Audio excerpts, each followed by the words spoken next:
Hello friends, आपल्या सर्वांची आवडती मालिका तू ही रे माझा मितवा या मालिकेच्या आजच्या रविवार 28 जूनच्या एपिसोडमध्ये एकानंतर एक धमाकेदार ट्विस्ट आले आहेत. फ्रेंड्स, आजचा एपिसोड खूप भारी होता. आजचा एपिसोड तुम्हालासुद्धा खूप आवडेल. मग नेमकं घडलंय तरी काय? तर फ्रेंड्स, आजच्या एपिसोडमध्ये रमाकांत बनलाय जेम्स बॉन्ड. जसं जेम्स बॉन्ड गुन्हेगारांविरुद्ध सगळे पुरावे शोधून काढतो, तसंच रमाकांतने वल्लरी विरुद्ध सगळे पुरावे शोधून काढले आहेत. फ्रेंड्स, तुम्हाला आठवतच असेल की उदयकांतला पैसे देण्यासाठी वल्लरीने आजीच्या रूममधून सोन्याचे दागिने चोरले होते आणि त्या ठिकाणी खोटे दागिने ठेवायचे असा प्लॅन तिने बनवला होता. आणि आज ती ते खोटे दागिने घेऊन आली, आजीच्या रूममध्ये गेली, हे खोटे दागिने खऱ्या दागिन्यांच्या जागी ठेवले. पण रमाकांतने चक्क वल्लरीचा व्हिडिओ रेकॉर्ड केलाय आणि वल्लरीच्या हातून खोट्या दागिन्यांचं जे बिल खाली पडलं होतं ते सुद्धा रमाकांतला सापडलंय. म्हणजे आता वल्लरी संपली, रमाकांतने तिचा खेळ संपवलाय.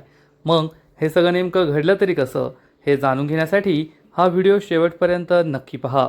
फ्रेंड्स, आजच्या एपिसोडच्या सुरुवातीलाच ईश्वरी ही आपल्या घराच्या बाहेर असते अंगणात, आणि तेवढ्यात तेथे एक गाडी येऊन उभी राहते. ईश्वरी विचार करते कोणाची गाडी आली आहे, आणि त्याच वेळेस या गाडीतून लग्नानंतर होईलच प्रेम या मालिकेतील नंदिनी बाहेर येते. नंदिनीला पाहून ईश्वरीला खूप आनंद होतो. नंदिनी आणि ईश्वरी या दोघी मैत्रिणी असतात. ईश्वरी विचारते, अगं नंदिनी, तू येथे? नंदिनी म्हणते, हो, मी तुला खास भेटायला आले. मला कळलंय की तू आणि अर्णव फूड आणि फॅशनच्या एका मोठ्या स्पर्धेत भाग घेणार आहात, त्यामुळे तुला पर्सनली ऑल द बेस्ट म्हणावं असं मी ठरवलं, म्हणून तुला भेटायला आले. ईश्वरी म्हणते, अरे वा, किती छान.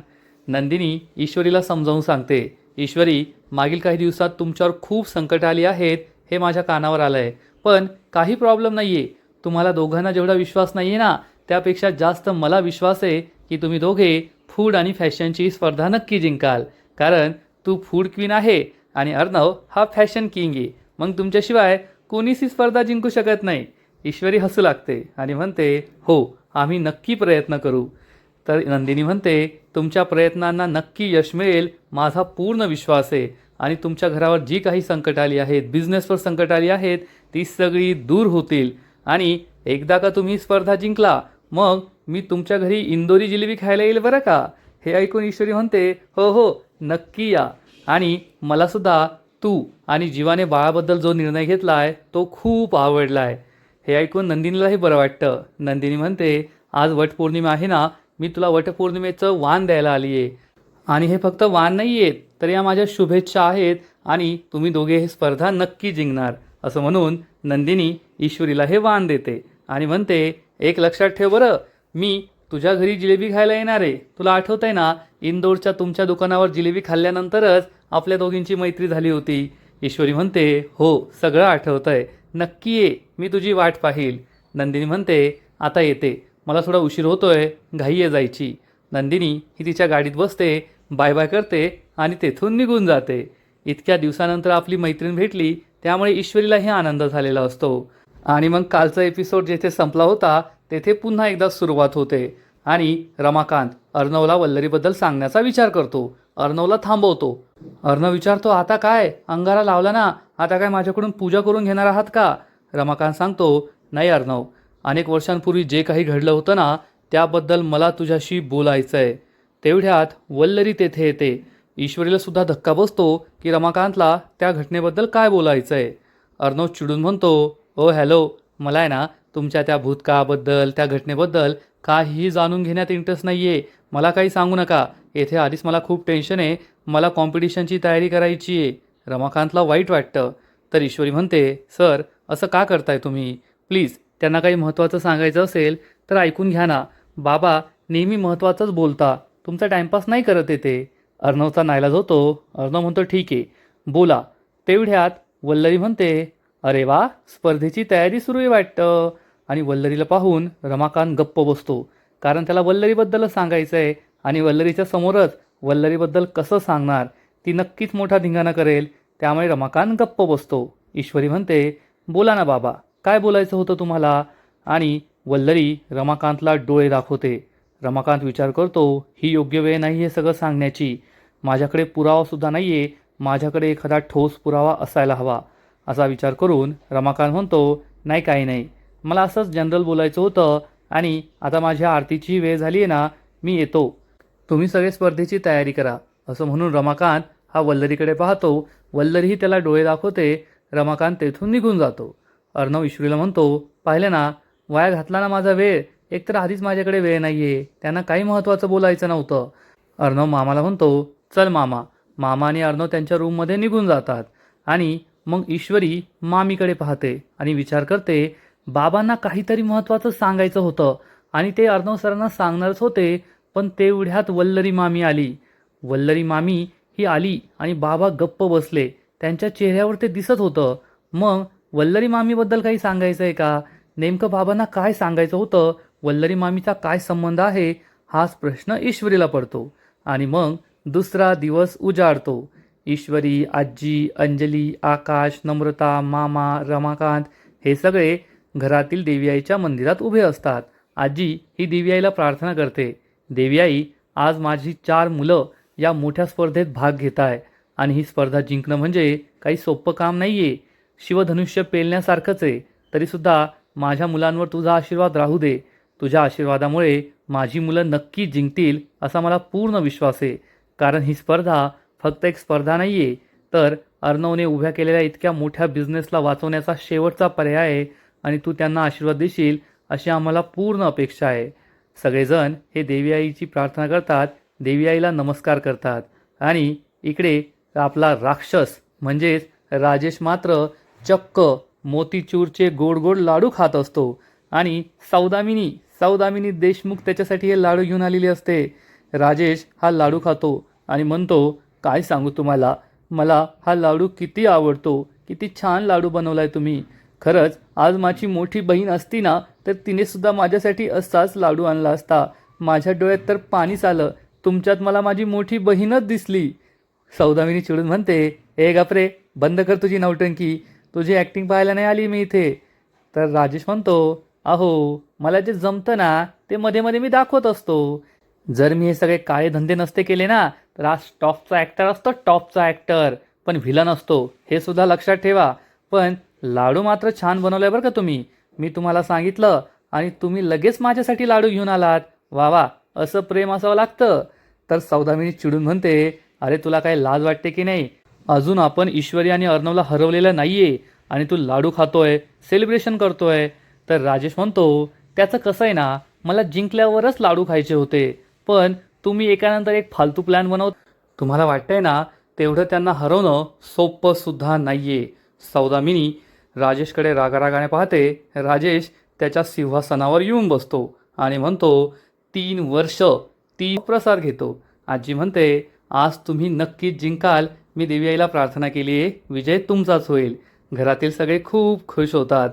आकाश सांगतो, दादा मी आधी ऑफिसला जाणार आहे, मग तेथूनच डायरेक्ट कॉम्पिटिशनला येईल. ईश्वरी म्हणते, हो अर्णव सर, आज वटपौर्णिमा आहे. मी आणि नमुताई वटपौर्णिमेची पूजा करून घेतो आणि मग आपण जाऊया. तर नम्रता म्हणते, ईशू माझी पूजा झाली आहे. हे ऐकून ईश्वरीला मोठा धक्काच बसतो. ईश्वरी विचारते, कधी झाली तुझी पूजा आणि तू कधी गेली ती वड पूजायला? तर नम्रता सांगते, नाही मी बाहेर नाही गेले, मी वडाची फांदी घरीच आणली होती आणि घरीच पूजा केली. ईश्वरी विचारते, मग मला का नाही सांगितलं? नम्रता सांगते, नाही लक्षात राहिलं. हे ऐकून ईश्वरीला वाईट वाटतं. नम्रताने हे जाणून बुजून केलंय हे तिच्या लक्षात येतं. आकाश म्हणतो, नम्रता जर तुझी पूजा झाली असेल तर तू माझ्याबरोबर ऑफिसला चल, आपण तेथून डायरेक्ट कॉम्पिटिशनसाठी जाऊया. नम्रता म्हणते, ठीक आहे. मग आकाश आणि नम्रता आजीच्या पाया पडतात आणि तेथून निघून जातात. अर्णव ईश्वरीला म्हणतो, मी सिंदोर, चल आपल्याला सुद्धा जायचं आहे. ईश्वरी म्हणते, नाही सर, आपल्याला आधी वडाची पूजा करायची आहे. पूजा केल्याशिवाय मी नाही जाणार. अर्णव म्हणतो, अगं तू पण ते काय वडाची फांदी आणून करून घे ना पूजा. सगळेजण त्याच्यावर हसू लागतात. ईश्वरी म्हणते, नाही सर, मला एकदम प्रॉपर पूजा करायची आहे. मी एक काम करते, पूजेचं सगळं सामान घेऊन तुमच्याबरोबर चलते आणि रस्त्यात कुठे वडाचं झाड दिसलं आपण तेथे पूजा करून घेऊया आणि मग पुढे कॉम्पिटिशनसाठी जाऊया. अर्णव म्हणतो, ठीक आहे, काय करायचं ते लवकर कर. आता रस्त्यात थांबायचं आहे ना, मग लवकर तयारी करू नये म्हणजे आपल्याला जाता येईल. असं म्हणून अर्णव आणि ईश्वरी सगळ्यात आधी आजीच्या पाया पडतात. अर्णव निघून जातो. मग ईश्वरी मामाच्या पाया पडते, रमाकांतच्या पाया पडते. हे सगळे त्यांना आशीर्वाद देतात आणि ईश्वरीसुद्धा निघून जाते. इकडे सौदामिनी राजेशवर खूप चिडते आणि त्याला विचारते, तू स्वतःला एवढा हुशार समजतो ना, मग तू सांग एखादा प्लॅन, तू दे एखादी आयडिया. राजेश म्हणतो, मी देऊ की एखादी आयडिया? ठीक आहे. असं म्हणून राजेश पुढे येतो सौदामिनीजवळ आणि चक्क सौदामिनीचा गळा दाबण्याचा प्रयत्न करतो आणि म्हणतो, मी असतो ना तर मी हे केलं असतं. सौदामिनी चिडून म्हणते, एवढं सोपं वाटतंय का तुला त्यांचा जीव घेणं? तर राजेश म्हणतो, तुम्हाला एवढं अवघड वाटतंय का? सौदामिनी चिडून म्हणते, मला ते अवघड वाटत नाही, तुझ्यापेक्षा जास्त मारलेत मी आजपर्यंत, पण मला त्या अर्णवला एवढं सोपं मरण द्यायचं नाही आहे. त्याने माझ्या मुलीला रडवलंय, तिचं हृदय तोडलंय. मला त्याला रस्त्यावर भीक मागताना पाहायचंय, क्षणाक्षणाला मरताना पाहायचंय. स्वतःच्याच कंपनीला, स्वतःच्या आईच्या नावाने उभ्या केलेल्या कंपनीला उद्ध्वस्त झालेलं होताना पाहायचंय. तोपर्यंत मी त्याला मरू देणार नाही. राजेश म्हणतो, प्लॅन खूप चांगला आहे. म्हणजे तुम्ही जी स्वप्न पाहताय ना ती खूप चांगली आहेत, पण अर्णव आणि ईश्वरी कॉम्पिटिशनमध्ये पोहोचू नये यासाठी तुम्ही काय तयारी केली आहे? तर सौदामिनी सांगते, मी एक फुल प्रूफ प्लॅन तयार केला आहे, तो प्लॅन नक्की यशस्वी होईल. राजेश हसून म्हणतो, अरे वा, फुल प्रूफ प्लॅन तयार केला आहे, खूप छान. माझा तुमच्यावर पूर्ण विश्वास आहे. तुम्हाला काय करायचं ते करा, पण अर्णव आणि ईश्वरीने ही स्पर्धा जिंकता कामा नये. नाहीतर तेलही गेलं, तूपही गेलं, हाती आलं धोपाटणं, अशी तुमची अवस्था व्हायची. सौदामिनी म्हणते, तू ना मला जास्त अक्कल शिकू नको आणि ही तुझी नौटंकी माझ्यासमोर नाही करायची, एवढं लक्षात ठेव. राजेश म्हणतो, सॉरी, घाबरलो. सौदामिनी चिडून म्हणते, आत्ता सांगितलं नौटंकी करू नको, तरी तेच करतोय. सौदामिनी जाऊ लागते तर राजेश तिला थांबवतो आणि म्हणतो, सौदामिनी मॅडम, तेवढे ते लाडू सोडून जा ना. सौदामिनी खूप चिडते, लाडूचा डबा बंद करून राजेशला देते आणि म्हणते, नौटंकी कुठला, डिस्गस्टिंग. असं म्हणून सौदामिनी तेथून निघून जाते. राजेशला खूप आनंद झालेला असतो, पण राजेशने काय लाडू खाण्यासाठी हा डब्बा नाही घेतला आहे, तर कालच्या एपिसोडमध्ये राजेशने बॉम्ब बनवण्याचं सामान मागवलं होतं. कदाचित याच डब्यामध्ये राजेश बॉम्ब पाठवते की काय, देव जाणे. राजेश काय विचार करेल, हा विचार करणं सामान्य माणसासाठी खूप अवघड आहे. आणि इकडे रमाकांत हा देव्याईसमोर उभा असतो. देव्याईसमोर हात जोडून म्हणतो, देव्याई, आजचा दिवस माझ्या कुटुंबासाठी खूप महत्त्वाचा आहे. ईश्वरी आणि अर्णवला ही स्पर्धा जिंकू दे, परंतु माझ्या घरावर आणखीन एक मोठं संकट आलं आहे, वल्लरी आणि उदयकांत नावाचं. वल्लरीवर मला पूर्ण संशय आहे की ती नक्कीच 20 वर्षांपूर्वी झालेल्या प्रकरणात सहभागी आहे. मला तिचं सत्य सगळ्यांसमोर आणायचं आहे, पण माझ्याकडे ठोस पुरावे नाही आहेत आणि जोपर्यंत माझ्या हाती पुरावे लागत नाही तोपर्यंत मी काहीच करू शकत नाही. त्यामुळे मला शक्ती दे, माझ्या पाठीशी खंबीरपणे उभी राहा. आज मी तिच्याविरुद्ध ठोस पुरावे शोधणार आहे, मला तुझी साथ हवी आहे. असं म्हणून रमाकांत हा देवीआईकडे मदत मागतो. देवीआईला नमस्कार करतो आणि देवीआई नक्कीच त्याची मदत करणार आहे. आता वल्लरीचा सुद्धा जेलमध्ये जाण्याचा नंबर लागेल एवढं मात्र नक्की. आणि मग थोड्या वेळानंतर अर्णव हा तयार होऊन आपल्या घराबाहेर येतो. ईश्वरीला आवाज देतो आणि तेवढ्यात ईश्वरी तयार होऊन घराबाहेर येते. ईश्वरी अतिशय सुंदर दिसत असते, आजपर्यंत कधीच दिसली नव्हती एवढी सुंदर. बॅकग्राऊंडमध्ये तू ही रे माझा मितवा हे गाणं सुरू होतं आणि अर्णव हा ईश्वरीकडे एकटक पाहतच राहतो. ईश्वरी अर्णवच्या समोर येते. अर्णव हा तिच्याकडे पाहतच राहतो. चला आता वाद घालायला वेळ नाही आहे, आपल्याला रस्त्यात जाताना एक वर शोधायचा आहे, पूजा करायची आहे आणि मग पुढे जायचं आहे. आणि मला तुमचा राग नको आहे नंतर. अर्णव म्हणतो, ओके, एकदा सांगितलंय ना, पुन्हा काय सांगतेस? ईश्वरी म्हणते, आणि त्या वडाजवळ 5 फळं विकणारी, फुलं विकणाऱ्या बायका असतील, त्यांच्याकडून मी ते सगळं घेणार. तेथे आरडाओरडा करायचा नाही, हे सगळं कशाला घेतेस, का घेतेस? अर्णव विचारतो, म्हणजे तेथे तू शॉपिंग करणार आहेस का? अगं, एवढी सागर संगीत पूजा करायला आपल्याकडे वेळ नाही आहे. तू ये ना, उद्या पूजा कर, आज आपला खूप घाई आहे. ईश्वरी चिडून म्हणते, तुम्ही काही वेडे झाला का? उद्या कसं काय पूजा करणार? आज वटपौर्णिमा आहे, मग आजच पूजा करावी लागेल ना, उद्या कशी पूजा करणार? अर्णव म्हणतो, ठीक आहे बाई, आता येथून तर चल. अर्णव आणि ईश्वरी हे दोघे गाडीत बसतात आणि पूजा करण्यासाठी आणि कॉम्पिटिशनला जाण्यासाठी एकत्र घराबाहेर पडतात. आणि इकडे मामीने मात्र सगळ्यात मोठा प्लॅन बनवलेला असतो. घरात जास्त माणसं नाही आहे, आजी तिच्या रूममध्ये नाही आहे. हे पाहून मामी चक्क आजीच्या रूममध्ये येते. 1-2 दिवसांपूर्वी उदयकांतला पैसे देण्यासाठी तिने आजीच्या रूममधून सोन्याचे दागिने चोरले होते आणि आता त्या दागिन्यांच्या जागी तिने खोटे दागिने बनवून आणले आहेत, तेच ठेवायला ती आली आहे. पण उदयकांत तिचा व्हिडिओ बनवत असतो, पण मामीला हे माहीतच नसतं. मामी एक एक करून खऱ्या दागिन्यांच्या जागी सगळे खोटे दागिने ठेवून देते. रमाकांत तिचा व्हिडिओ शूट करत असतो, पण मामीला हे माहीतच नसतं.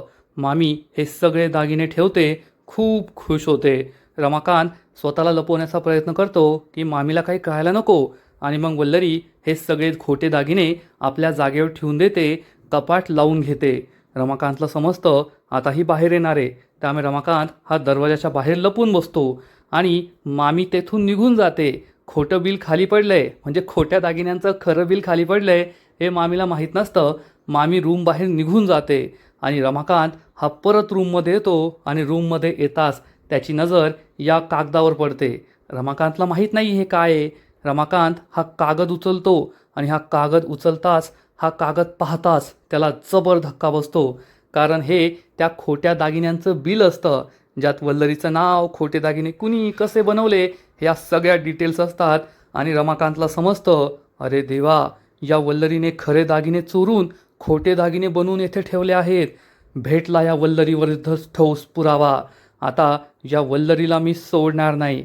आता हा व्हिडिओ आणि हे खोट्या दागिन्यांचं खरं बिल, वल्लरीचं सत्य सगळ्या जगासमोर आणेल. आता या वल्लरीला मी एक्सपोज करणार, असा विचार करून रमाकांत खूप खुश होतो आणि तो सुद्धा या रूमच्या बाहेर पडतो. आणि इकडे ईश्वरी आणि अर्णव हे दोघे मुंबईसारख्या ठिकाणी, असे सुनसान रस्ते त्यांना कोठे सापडतात देव जाणे. हे दोघे एका सुनसान रस्त्यावर असतात, जेथे फक्त त्यांची एकच गाडी असते आणि पोलिसांनी नाकाबंदी केलेली असते. आणि थोड्या दूरवर सौदामिनी तिच्या गाडीवर बसलेली असते, पण सौदामिनी यांना पाहते. यांना सौदामिनी काही दिसत नाही. अर्णव गाडी थांबवतो आणि विचारतो, सर काय प्रॉब्लेम झाला आहे? इन्स्पेक्टर सांगतो, येथे पुढे नाकाबंदी आहे, तुम्ही जाऊ शकत नाही. अर्णव म्हणतो, सर थोडी इमर्जन्सी आहे, एकच गाडी आमची, जाऊ द्या ना.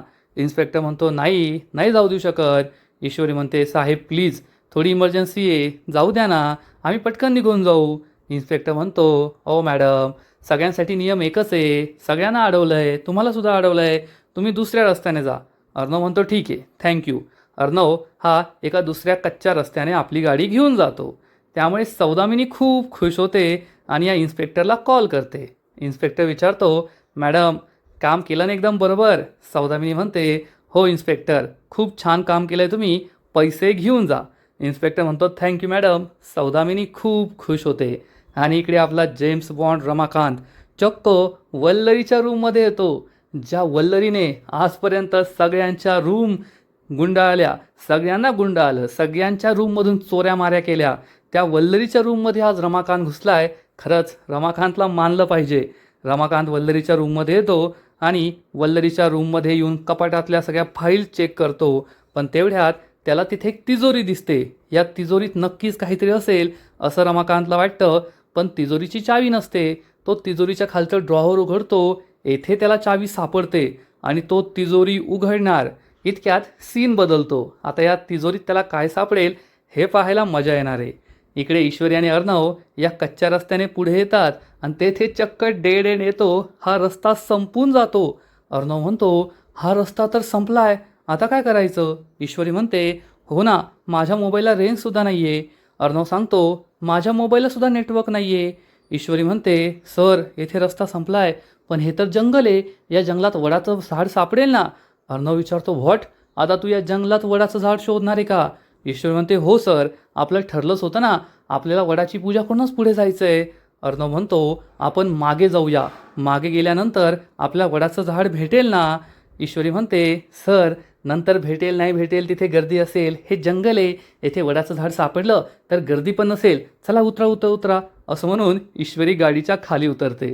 अर्णवला खूप राग येतो, ही मुलगी काय माझं ऐकत नाही. अर्णवसुद्धा नाईलाजाने गाडीच्या खाली उतरतो आणि मग ईश्वरी ही सगळीकडे वडाचं झाड शोधत असते.